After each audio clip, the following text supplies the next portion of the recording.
Welcome to Suman TV. నేను మీ నవీన్. రాయలసీమ రతనాల సీమగా మళ్ళీ మారబోతా ఉందా? కరువు ప్రాంతాలన్నీ కూడా మళ్ళీ ఇప్పుడు బంగారుమయం అవ్వబోతా ఉన్నాయా అంటే నిజమనే చెప్పాలి. ఎందుకంటే ఇప్పుడు నేను కర్నూలు జిల్లాలోని తుగ్గలి మండలానికి సంబంధించిన జొన్నగిరి ప్రాంతంలో అయితే ఉన్నాను. ఇక్కడ వచ్చేసేసి జొన్నగిరి మైనింగ్స్ అయితే ఇక్కడ పనులు జరుగుతూ ఉన్నాయి. ఇక్కడ మనం చూడొచ్చు, మన సెషన్లు కూడా కనపడతా ఉన్నాయి. సో దాదాపుగా 10 సంవత్సరాల నుంచి ఇక్కడ బంగారు ఉత్పత్తి జరుగుతూ ఉంది. సో ఇక్కడ బంగారుని అయితే కనిపెట్టారు. ఇక్కడ ఇంకొక 2-3 నెలల్లో పూర్తి స్థాయిలో కూడా పనులు జరిగే విధంగా ఉన్నాయని చెప్పి తెలుస్తా ఉంది.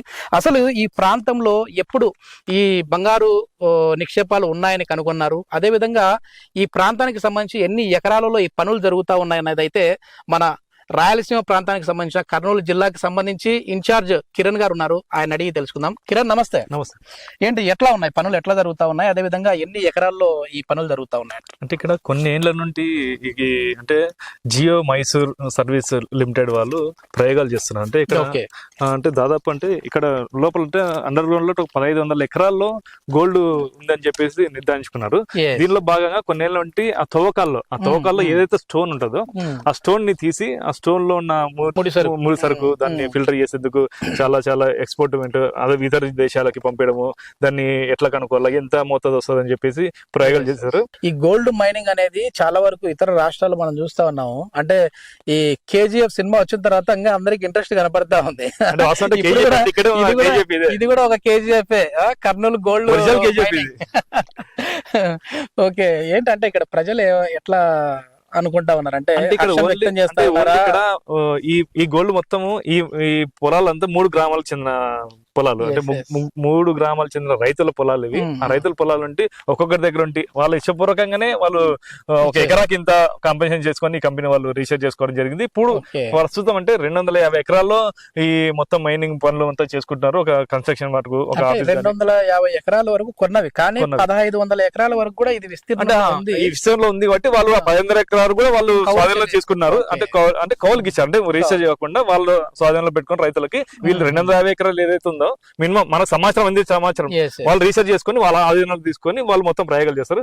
ఏదైనా దీంట్లో అయితే మొత్తం మీద ఈ 2-3 నెలల్లో ఇది మొత్తం అయిపోతాయని చెప్పేసి గ్రామస్తులు ఏదో చెప్తున్నారు. ఇంతవరకు కంపెనీ వాళ్ళైతే అధికారికంగా అయితే మనకైతే ఏంటంటే ఇప్పుడు లోపలికి వెళ్ళడానికి కూడా మనకి పర్మిషన్ లేదు, అలో చేయట్లేదు. ఎందుకంటే ఇప్పుడు చాలా వరకు ఇది ఒక ప్రైవేట్ సంస్థకు సంబంధించి పనులు నడుస్తా ఉన్నాయి కాబట్టి, ప్లస్ ఇది గోల్డ్ మైనింగ్ అంటే అంత ఆషామాషి వ్యవహారం అయితే కాదు. సో మనం పర్మిషన్ లేకుండా మనం పోకూడదు.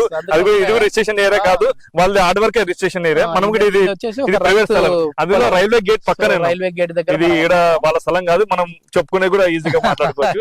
వాళ్ళకు కూడా ఇబ్బంది లేదు, ఎవరికి ఇబ్బంది లేకుండా మనం ఇబ్బందికరం లేకుండా. దానికి అసలు ఎట్లా ఉంటది అంటే ఈ గన్నులు, ఈ బంగారు గన్నులు అనేది సినిమాలు చూపించినట్లుగా ఇట్లా మొత్తం అంతా ఒక పొరలుగా, అంటే అది రౌండ్ మైనింగ్ కాదు ఇది. అంటే భూమిలో ఒక చిన్న రాడుతో లోపలికి క్రాస్ గా 200 అంటే రాడు పోతారు. దాంట్లో కొన్ని ఎకరాల్లో రాడు దింపుతారు. అంటే రౌండ్ షేప్ లో రాయి వస్తుంది. ఆ రౌండ్ షేప్ లో రాయి వస్తుంది. రాయి కట్ అవుతుంది. ఆ కట్ ఆ రాళ్ళంతా ఒక చోట తీసుకుపోతారు. దాంట్లో దాదాపుగా ఇది 1 టన్ను అనేది మనం ఆ ముడి సరుకు బయటకు తీసామంటే 1.6 గ్రామ్స్ మాత్రమే గోల్డ్ బయటకు వస్తుంది శుద్ధి చేసిన తర్వాత.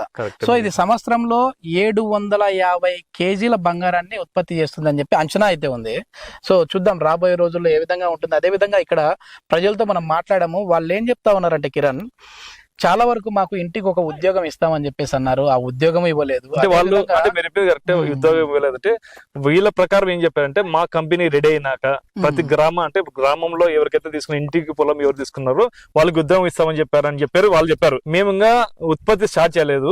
ఉత్పత్తి స్టార్ట్ అయినాక ఎవరైనా కానీ ఎంప్లాయ్మెంట్ అవసరం పడుతుంది. ఆ ఎంప్లాయ్మెంట్ ఈ 3 గ్రామాల ప్రజలకు ఇస్తామని చెప్పేసి ఇంత తెలియదు అదే కట్టుబడి ఉన్నారని మనం అనుకుంటున్నాము. అంటే ఉత్పత్తి ప్రారంభం కాలేదు, అంటే ఫుల్ ఫ్లెడ్జ్ గా కాలేదు.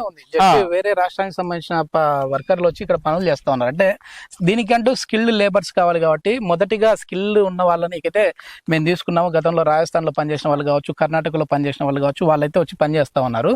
సో అదే విధంగా ఇదే నిజమైతే ఇంకా ఎన్ని సంవత్సరాలు పట్టొచ్చు దీని పని పూర్తి అయిపోయి మనం బంగారాన్ని అట్లా చూడడానికి? అంటే దాదాపు వాస్తవం అంటే పని పూర్తి అయినట్టు కనిపిస్తుంది. 60% అయితే పనులు పూర్తి అయిపోయినాయి.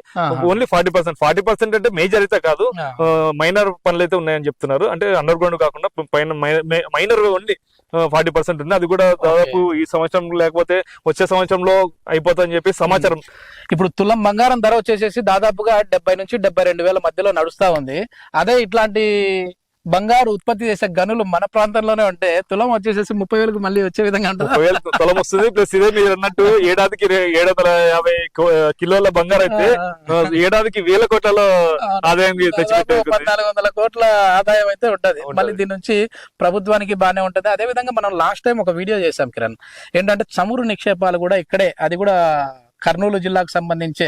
కర్నూలు జిల్లానే కాదు, కర్నూలు జిల్లాలో పత్తికొండ నియోజకవర్గం అదే ఈ గోల్డ్ మైన్ ఇక్కడ ఉంది. అదే చెమురు నిక్షేపాలు కూడా ఇదే నియోజకవర్గంలో ఉన్నాయి. అది కూడా పూర్తి స్థాయిలో డెవలప్ అయిపోతే సో పెట్రోలియం అనేది, పెట్రోల్ డీజిల్ ధరలు అనేది కూడా చాలా తక్కువగా ఉంటాయి. సో మొత్తం అంటే ఇది ఒక రాయలసీమ ప్రాంతానికనే కాకుండా మొత్తం ఆంధ్రప్రదేశ్ కు ఒక మంచి రోజులు రాబోతాం అన్నట్లుగా కనపడతా ఉంది. చూద్దాం, దీని పనులు అయితే పూర్తి స్థాయిలో కంప్లీట్ అయిపోయి సో రాష్ట్ర ప్రభుత్వాలు కూడా దీనిపైన దృష్టి సారించే విధంగా ఉంటే బాగుంటది. సో మన రాష్ట్రం అభివృద్ధికి ఉపయోగపడే ప్రాంతాలు కాబట్టి ఇవి ఎట్లా ఉండబోతా ఉంది ఏంటి అనేది అయితే రాబోయే రోజుల్లో వేచి చూద్దాం. మీరు అన్నట్టు ఇదే జిల్లాలోనే నిక్షేపాల్లో 1 లీటర్ 45 రూపాయలు. అది ఇక్కడ 1 గ్రామ్ ఎంత అవుతుంది మీరు చెప్పండి. ఒకవేళ మనకు ఉత్పత్తి అయితే ఇది 1 తులం లాగా మనం మాట్లాడితే గ్రామ్ అయితే ఇప్పుడు 7,200 రూపాయల లాగా ఉందనుకో. సో 3,200 3,500 దాదాపు 0.5%. ఇక్కడ 50%, ఇక్కడ పెట్రోల్ డీజిల్ కానీ 50%, దాదాపు 50% తగ్గే అవకాశం. సామాన్య జనాలు అయితే దీన్ని బట్టి మన లేడీస్ బంగారు షాపులకి క్యూ కట్టాల్సింది. అయితే మన రాజస్థాన్ అదే విధంగా ఇట్లా ఈ ప్రాంతాల్లో ఉన్న వాళ్ళు వేసుకున్నట్టు వేసుకుంటారు. పాకిస్తాన్ నుంచి అదే దుబాయ్ నుంచి కూడా గోల్డ్ తీసుకొని వస్తా ఉంటారు, దొంగగా తరలిస్తా ఉంటారు. ఇక్కడ నుండి మరి ఇప్పుడు ఎక్స్పోర్ట్ ఎగుమతి అవుతా ఉంటది వేరే చోటికి. అంటే దీన్ని బట్టి కంపెనీ అంటే ఓన్లీ కంపెనీ టేక్ ఓవర్ చేసుకున్నట్టు ఈ కంపెనీ హ్యాండ్ ఓవర్ లో ఉంటుంది. ప్రైవేట్ గా అంటే మనం ఏదో మాటకు చెప్తా ఉన్నాం కానీ 30,000కు వస్తుంది 20,000కు వస్తుందని. సో దాన్ని బట్టి బేస్ చేసుకొని ఉండదు, ఇది ఒక ఎకానమీని బేస్ చేసుకొని ఉంటది. అసలు దీన్ని శుద్ధి చేయడానికి మళ్ళీ వీళ్ళకు ఇప్పటికే వచ్చేసేసి దాదాపుగా ఓన్లీ ఇక్కడ బంగారు ఉంది, బంగారు గనులు ఉన్నాయని తెలుసుకోవడానికే 200 కోట్ల రూపాయల వరకు టెస్టింగ్ కి మాత్రమే అయ్యాయంట. మళ్ళీ ఇప్పుడు పనులు పూర్తయ్యేసరికి మరో 200 నుంచి 300 కోట్ల రూపాయలు ఖర్చు అయ్యే విధంగా ఉంటుంది. సో ఆ పెట్టుబడులు అన్ని తీసేసిన తర్వాత ప్లస్ మనం 1 టన్ను అందులో ఉన్న రాళ్ళు తీసేసి దాన్ని శుద్ధి చేసేస్తే 1 గ్రామ్ వస్తుందంట. సో దాన్ని కూడా వేసేస్తారు ఖర్చుల్లో. ఇవన్నీ చేసిన తర్వాత ఎంత వస్తుందో చూడాలి. సో ఇది మొత్తం మీద ఏంటంటే ఆంధ్రప్రదేశ్ కి మంచి రోజులు అయితే వచ్చాయన్నట్లుగా తెలుస్తా ఉంది. ఈ పనులు కూడా గతంలో కంటే కూడా ఇప్పుడు పూర్తి స్థాయిలో చకచక జరుగుతూ ఉన్నాయి. ప్రభుత్వం నుంచి కూడా చాలా మంచి సపోర్ట్ అయితే వస్తూ ఉందని చెప్పేసి వాళ్ళు చెప్తా ఉన్నారు. సో పూర్తి స్థాయిలో ఈ పనులు పూర్తయ్యి మనం ఎంత లేదు అని అన్నా కూడా 5 నుంచి 10 ఏళ్ల కాలం అయితే పడుతుంది చమురు నిక్షేపాలకు సంబంధించి కావచ్చు బయటికి రావడం కోసం. సో ఏ ప్రభుత్వం వచ్చినా సరే ఇట్లాంటి వాటిని ఇంకా పూర్తి స్థాయిలో పూర్తి అయ్యే విధంగా చేస్తే బాగుంటుందని చెప్పేసి మేము కోరుకుంటా ఉన్నాం. Thank you Kiran. Thank you.